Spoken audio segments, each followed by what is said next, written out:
Shalom saudara-saudara, selamat hari Minggu, hari yang berbahagia, hari yang diberkati, dan hari yang juga disebut sebagai hari kemenangan Tuhan, saudara-saudara. Nah, hari Minggu disebut sebagai hari kemenangan Tuhan karena memang Tuhan kita, yakni Tuhan Yesus Kristus, bangkit pada hari Minggu. Hari yang ketiga setelah penyalibannya, dan ketika dia bangkit mengalahkan maut, kita semua yang percaya kepadanya juga diperhitungkan sebagai orang-orang yang telah menang atas maut. Itu sebabnya saudara-saudara dan saya hari ini yang percaya kepada Kristus adalah orang-orang yang tidak lagi dikuasai oleh maut secara kekal.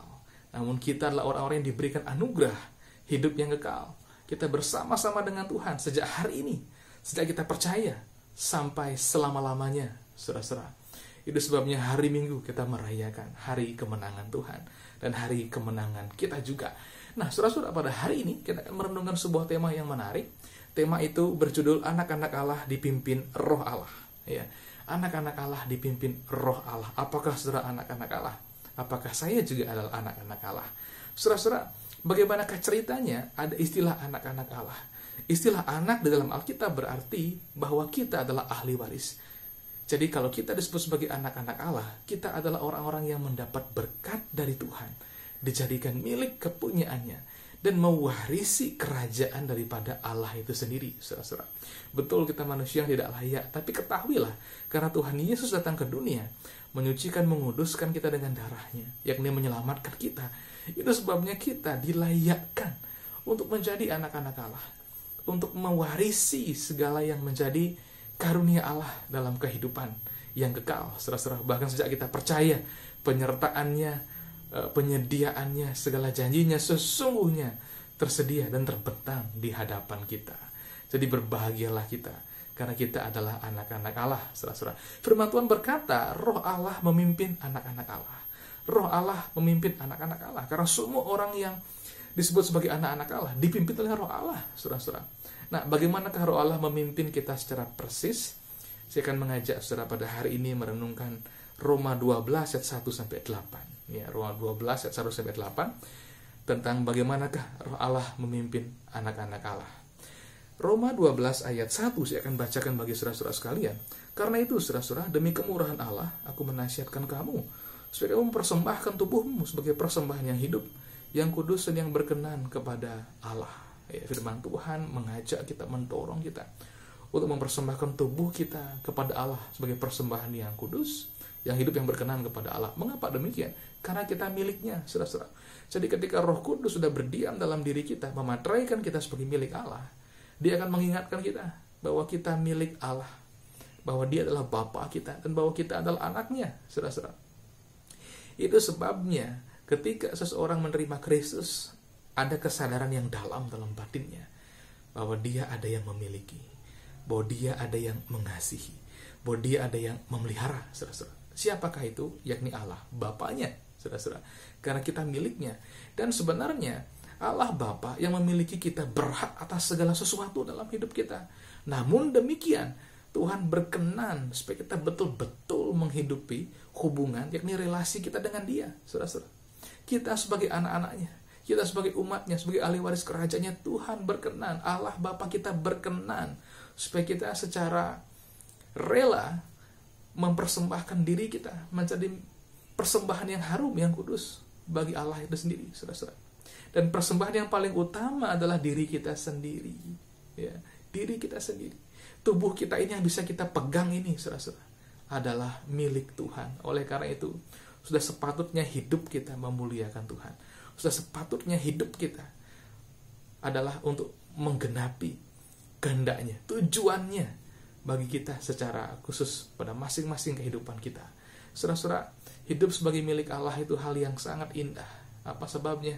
Karena manusia akan senang sekali, berbahagia jika dimiliki oleh pribadi yang betul-betul mengasihi Dia, pribadi yang berkuasa atas segala sesuatu, bahkan pribadi yang betul-betul menyertai Dia dalam segenap jalan kehidupannya. Karena saudara-saudara, bersama dengan Dia, Allah Bapa kita ini, ada kebahagiaan, ada sukacita, bahkan sekalipun kita mengalami duka cita. Karena sebagai miliknya, begitu kita hidup dalam sikap hati mempersembahkan hidup kita, dalam suka dan duka, kita akan selalu melihat kebesaran Tuhan. Dalam sukacita kita, Tuhan ada, bersuka kita bersama kita.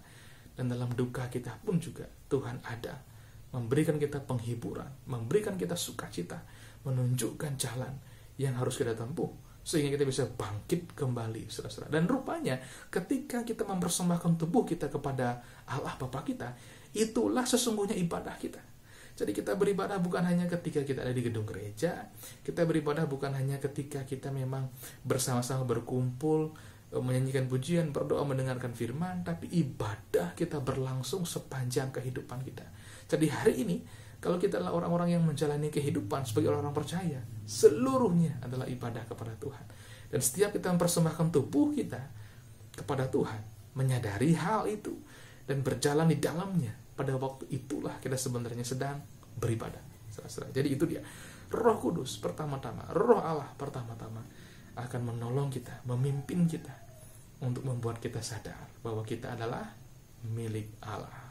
Dan patutlah kita mempersembahkan tubuh kita kepada Dia sebagai persembahan yang kudus, yang harum, yang berkenan kepada Allah. Yang kedua, bagaimana Roh Kudus membimbing kita atau memimpin kita? Yang kedua adalah, saudara-saudara, mendorong kita mengalami pembaharuan. Mendorong kita mengalami pembaharuan. Ayat yang kedua, saudara-saudara. Janganlah kamu menjadi serupa dengan dunia ini, tetapi berubahlah oleh pembaharuan budimu, sehingga kamu dapat membedakan manakah kehendak Allah, apa yang baik, yang berkenan kepada Allah, dan yang sempurna. Saudara-saudara, janganlah kamu menjadi serupa dengan dunia ini. Ya. Dan rupanya ketika Roh Allah bersama-sama dengan kita, menyertai kita, ada dorongan dari dalam untuk kita hidup dalam hidup yang terus diperbaharui. Menjadi pribadi yang semakin memancarkan kehadiran Tuhan dalam hidup kita, menjadi pribadi yang semakin memancarkan karakter Kristus dalam kehidupan kita, yakni sifat-sifatnya yang mulia, saudara-saudara. Itu yang didorong oleh Roh Kudus dalam diri kita. Dan untuk sampai kepada pembaharuan, saudara-saudara, maka budi kita, pikiran kita harus diperbaharui. Bagaimana kita memperbaharui pikiran kita, saudara-saudara, dengan firman-Nya. Sebabnya mengapa membaca firman itu penting sekali. Sebagai orang-orang percaya, kita tidak bisa abai tentang hal ini. Firman harus dikonsumsi kita dalam kehidupan sehari-hari. Setiap hari kita mengkonsumsi firman. Karena saudara-saudara, seperti makanan kita konsumsi, memperbaharui tubuh kita. Demikianlah firman Tuhan kita konsumsi, memperbaharui pikiran kita, saudara-saudara. Dan itulah juga yang membuat Tuhan Yesus berkata, manusia makan tidak hanya dari roti saja, tapi dari setiap firman yang keluar dari mulut Allah. Firman yang kita baca Alkitab ini, saudara-saudara, dihembuskan oleh Roh Allah, keluar dari mulut Allah, melalui perantaraan para rasul, para nabi, saudara-saudara, hamba-hambanya, saudara-saudara. Dan Roh Kudus ada di balik semuanya itu, pribadi daripada Tuhan itu sendiri. Jadi ketika kita mengkonsumsi firman Tuhan, kita diperbaharui. Tapi masalahnya beberapa orang berkata begini, tapi saya tidak selalu ingin membaca firman Tuhan. Ada kalanya saya tidak ingin membaca firman Tuhan. Saudara-saudara, kalau saudara tidak merasa lapar, apakah saudara tidak makan? Dalam kehidupan ini ada kalanya kita merasa tidak begitu ingin makan. Ada kalanya kita merasa perut kita kenyang aja. Padahal sebenarnya bukan kenyang, tapi kembung, saudara-saudara. Apakah kita tidak makan? Beberapa orang mengambil sikap seperti itu. Ketika dia nggak enak makan, ketika dia merasa perutnya kembung, saudara-saudara, dia diam aja. Dia tidak makan. Dia melewatkan kesempatan makan itu. Apa yang terjadi? Tubuhnya menjadi lemah. Dan tubuhnya akhirnya menjadi rentan, saudara-saudara. Dan kita sebagai orang-orang percaya harus melihat hal ini juga sebagai ilustrasi kehidupan kita bersama dengan Tuhan. Kalau kita membiarkan perasaan kita yang mengontrol kita, saya tidak ingin makan, saya tidak berselera hari ini, saya tidak enak makan, dan kita betul-betul melakukan hal itu secara rohani, kita tidak makan firman. Apa yang terjadi? Iman saudara lemah, kehidupan saudara pun juga rentan. Jadi sesungguhnya, sekalipun kita merasa tidak ingin membaca Alkitab, kalau sudah kita berjalan melewati hari-hari kehidupan kita, setiap hari harus ada kesempatan untuk membaca firman Tuhan. Bahkan hari ini, saudara-saudara, kita hidup di dunia yang sangat penuh dengan kemudahan. Teknologi sudah menolong kita. Kalau kita tidak kuat baca, dengarkanlah firman Tuhan, saudara-saudara. Bukalah salah satu platform yang terkenal ya selama ini, YouTube misalnya. Ketik aja di sana, Roma 12, enter. Maka akan keluar Roma 12, saudara bisa nyalakan, saudara bisa putar, dan kita bisa mendengarnya. Sambil di mobil, barangkali berkendara, sambil kita bekerja, kita menyapu, membersihkan rumah, bahkan sambil memasak, saudara, bahkan sambil berolahraga, saudara makan firman Tuhan. Jika itu yang saudara kerjakan secara rutin setiap hari, ya, maka iman saudara kuat, teguh, kokoh, dan hidup saudara betul-betul penuh dengan iman. Ada kekuatan yang berbeda, ada kecernihan berpikir yang berbeda, ada kedamaian yang berbeda dalam diri saudara. Jadi perbaharuilah, ya. Perbaharuilah pikiran kita, saudara-saudara. Nah, memperbaharui pikiran itu, saudara-saudara, diibaratkan seperti kupu-kupu, ya. Ulat bermetamorfosis menjadi kupu-kupu, saudara-saudara, menjadi indah. Demikian juga kita. Ketika kita mengkonsumsi firman Tuhan setiap hari sebagai sebuah makanan kita, saudara-saudara, maka saudara akan berubah, diubahkan tanpa kuat gagah kita yang berusaha dengan keras, mati-matian. Roh Tuhan sendiri akan bekerja. Karena roh Tuhan tidak bisa dipisahkan dengan firman. Ketika kita bergaul dengan firman, roh Tuhan bekerja. Dan ketika roh Tuhan bekerja, kita didorongnya untuk mengkonsumsi firman. Disitulah sebenarnya transformasi kehidupan Kristen itu terjadi. Jadi hari ini perbaharuilah diri kita. Dengan bagaimana? Memperbaharui budi, memperbaharui pikiran kita. Itu yang kedua. Roh Kudus memimpin anak-anak Allah. Anak-anak Allah dipimpin oleh roh Allah, yakni dengan menyadarkan kita milik Allah, itu yang pertama. Yang kedua, dengan mendorong kita untuk mengalami pembaharuan melalui firman-Nya. Yang berikutnya, yang ketiga, roh Allah menolong kita supaya kita tidak banyak pikiran. Nah, ini hal yang penting sekali. Roh Allah menolong kita supaya kita tidak banyak pikiran, saudara-saudara. Ayat yang ketiga saya akan bacakan bagi saudara-saudara. Berdasarkan kasih karunia yang dianugerahkan kepada aku berkata kepada setiap orang di antara kamu, janganlah kamu memikirkan hal-hal yang lebih tinggi daripada yang patut kamu pikirkan, tapi hendaklah kamu berpikir begitu rupa sehingga kamu menguasai diri menurut ukuran iman yang dikaruniakan Allah kepada kamu masing-masing. Ya. Jadi kita diminta oleh firman Tuhan supaya jangan berpikir lebih tinggi dari yang patut kita pikirkan. Saudara-saudara, ini sama sekali tidak berarti kita tidak boleh berpikir kritis, berpikir yang dalam, berpikir yang luas, atau memikirkan hal-hal yang luhur, atau hal-hal yang memang dianggap sesuatu yang mulia, tinggi oleh banyak orang. Bukan begitu maksudnya, tapi berpikirlah proporsional. Karena kalau kita berpikir berlebihan, saudara-saudara, di situ sebenarnya kita menjadi lemah. Manusia ini diciptakan oleh Tuhan, saudara-saudara. Pikiran kita, tubuh kita, jiwa kita, roh kita, semuanya harus di dalam proporsionalitas. Berpikir pun juga harus proporsional. Orang yang tidak berpikir proporsional justru akan dirugikan oleh banyaknya pikiran dalam pikirannya, saudara-saudara. Nah, roh Allah akan menolong kita menangani hal ini, saudara-saudara, supaya kita betul-betul akhirnya dapat berfungsi dengan maksimal. Ya. Nah, bagaimanakah roh Allah menolong kita? Roh Kudus akan mengingatkan kita untuk memandang kepada Kristus. Karena pikiran manusia itu liar sekali. Jikalau pikiran manusia tidak melihat tempat berlabuhnya, yang adalah Yesus Kristus itu sendiri, saudara-saudara, maka pikiran manusia akan menjadi liar, sulit dikendalikan. Beberapa orang mengeluh seperti ini, saya sudah istirahat, saya tidur, berbaring, berusaha santai, betul tubuh saya berbaring, tapi pikiran saya melayang-layang terus, berpikir terus, akhirnya tidak bisa tidur, berpikir terus, akhirnya nggak enak makan, berpikir terus, akhirnya tubuh menjadi lemah, seolah-olah pikiran memperbudak kita. Itu terjadi di kehidupan banyak orang, bahkan di antara orang percaya. Apa sebabnya? Karena kita lupa memandang kepada Kristus. Saudara-saudara, Kristus Tuhan kita mewahyukan dirinya dalam Alkitab. Bahkan telah datang ke dunia dicatat juga oleh Alkitab supaya kita memandang Dia. Bagaimana kita memandang Dia? Pandang Dia dalam firman-Nya. Pandang Dia melalui firman-Nya, saudara-saudara. Dalam sabdanya, orang yang memandang Yesus Kristus melalui firman Tuhan akan melihat kemuliaan Tuhan, kebesarannya, keagungannya, karyanya, dan kita mengagumi Dia. Beberapa orang sulit memandang sesuatu dalam waktu yang lama atau merenungnya terus-menerus karena nggak ada hubungannya dengan hidupnya.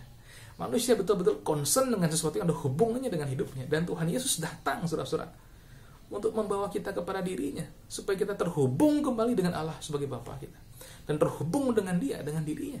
Itu sebabnya hari ini, untuk memandang kepada Kristus dalam firman-Nya, saudara-saudara, lihatlah kebesaran, kemuliaan, keagungannya dalam karyanya bagi kita. Karya Tuhan bagi kita, karya yang membuat kita dikuduskan, karya yang membuat kita dibenarkan, karya yang membuat kita dimuliakan, karya yang membuat kita diberi kekuatan, kesukaan untuk melayani, penghiburan di dalam duka, ya, sukacita melayani, bahkan berjalan dalam petualangan bersama dengan Tuhan setiap hari. itulah yang akan menolong kita memandang terus kepada Tuhan. Orang yang memandang kepada Tuhan akan mampu mengendalikan pikirannya. Pikirannya akan beristirahat dan tubuhnya akan beristirahat. Dia tenang dan tentram, akhirnya bisa produktif dalam kehidupan. Saudara-saudara, Roh Kudus menolong kita agar banyak pikiran, yakni agar kita berpikir proporsional. Berikutnya dalam ayat yang ke-4 sampai 5, saya akan bacakan bagi saudara-saudara. Roh Kudus juga menolong kita banyak pikiran dengan cara seperti ini, ayat 4 dan 5. Masih dalam Roma 12, saya akan bacakan bagi saudara-saudara. Sebab sama seperti pada satu tubuh, kita mempunyai banyak anggota, tetapi tidak semua anggota itu mempunyai tugas yang sama. Demikian juga kita, walaupun banyak adalah satu tubuh di dalam Kristus, tapi kita masing-masing adalah anggota yang seorang terhadap yang lain. Amin. Ya. Nah, Roh Kudus menolong kita agar tidak banyak pikiran dengan cara bagaimana? Dalam ayat ini dikatakan agar kita bersinergi dengan tubuh Kristus yang lain, saudara-saudara. Pelayanan di dunia ini besar sekali, apapun bidang saudara saat ini, di bidang pelayanan apapun, saudara-saudara, sebisa mungkin jangan bekerja sendiri. Bekerja samalah dengan orang-orang di sekitar kita, dengan saudara-saudara kita, yang barangkali orang-orang yang dimiliki sesuatu yang tidak kita miliki, talenta yang barangkali tidak kita miliki yang dia miliki, karunia yang barangkali kita tidak miliki tapi dia miliki. Kita bisa bersinergi, kita bisa bersama-sama membangun tubuh Kristus, saudara-saudara. Nah, yang membuat kita akhirnya menjadi banyak pikiran dan menjadi lemah adalah karena semua pekerjaan kita kerjakan sendiri, saudara-saudara. Kita sulit percaya kepada orang lain. Betul, kita harus menemukan orang-orang yang bisa kita percaya, ketahuilah orang itu ada, saudara-saudara. Jika kita betul-betul membuka mata dan juga hati kita, kita menemukan orang-orang yang bisa melengkapi kita. Orang-orang yang melengkapi kita tidak harus selalu superior, tapi mereka mempunyai sesuatu yang barangkali kita tidak miliki. Karena sesungguhnya tidak ada orang yang memiliki segala sesuatu. Di dalam gereja, ya, para tenaga pelayan bekerja sama dengan para majelis, kategorial bekerja sama dengan para pengurus di dalamnya. Disitulah letak sinergi yang baik. Bahkan juga antara pemimpin dengan jemaat bisa bersinergi di bidangnya masing-masing, atau mengambil bagian tertentu di dalam kerja tim, saudara-saudara. Disitulah akan nyata bagaimana bekerja bersama-sama membuat pekerjaan kita efektif, bahkan membuat kita akhirnya dapat berpikir secara proporsional, tidak banyak pikiran, dan yakni karena kita memang bersinergi. Bayangkan, satu pikiran melihat banyak hal, lelah pikiran kita.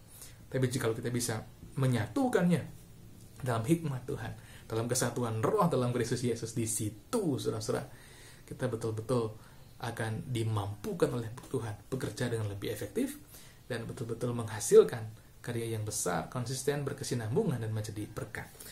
Roh Kudus menolong kita agar tidak banyak pikiran, yakni agar kita berpikir proporsional, bersinergi dengan tubuh Kristus, dan agar kita hidup juga dalam sikap hati yang tepat. Hidup dalam sikap hati yang tepat, ayat 6-7 saya akan bacakan bagi saudara-saudara. Dikatakan demikian, demikianlah kita mempunyai karunia yang berlain-lainan menurut kasih karunia yang dianugerahkan kepada kita. Jika karunia itu adalah untuk bernubuat, baiklah kita melakukannya sesuai dengan iman kita. Jika karunia untuk melayani, baiklah kita melayani. Jika karunia untuk mengajar, baiklah kita mengajar. Saudara-saudara, itu dia. Berfungsi sesuai dengan karunia kita, itu yang paling indah, saudara-saudara. Nah, orang yang tahu bagaimana berfungsi dalam karunia-karunia yang Tuhan karuniakan, ya, mengambil bagian masing-masing, pelayanan kita akan menjadi tajam dan spesifik, dan betul-betul kita akan kagum betapa karunia Tuhan kepada kita begitu besar. Jadi hari ini, saudara-saudara, Roh Allah memimpin anak-anak Allah. Seperti tema kita, anak-anak Allah dipimpin Roh Allah. Dengan menerima Yesus Kristus, kita dilahirkan kembali menjadi anak Allah. Dan ketika Roh Allah memimpin kita, apa yang terjadi? Dia menyadarkan kita. Roh Allah menyadarkan kita bahwa kita adalah milik Allah. Kita adalah anak-anak Allah, anak-anak Bapa di surga. Kemudian kita akan didorongnya untuk mengalami pembaharuan terus, mengenal Tuhan semakin dalam, dan memiliki pikiran Kristus dalam kehidupan kita. Dan juga yang ketiga, menolong kita agar tidak banyak berpikiran. Kita belajar berpikir proporsional, saling membangun tubuh Kristus, hidup bersinergi dalam tim. Kemudian kita akhirnya dapat hidup dalam sikap hati yang tepat. Apa itu sikap hati yang tepat? Sikap hati yang tepat, saudara-saudara, kita melayani dengan tulus ikhlas. Kita melayani dengan rajin, dengan sukacita, dan sesuai dengan iman kita, dengan kadar iman kita. Dengan ini, pelayanan kita akan menjadi berkat. Kita sendiri juga diberkati, orang lain juga diberkati, dan menjadi inspirasi bagi banyak orang. Amin. Tuhan Yesus memberkati kita. Selamat hari Minggu, hari kemenangan Tuhan.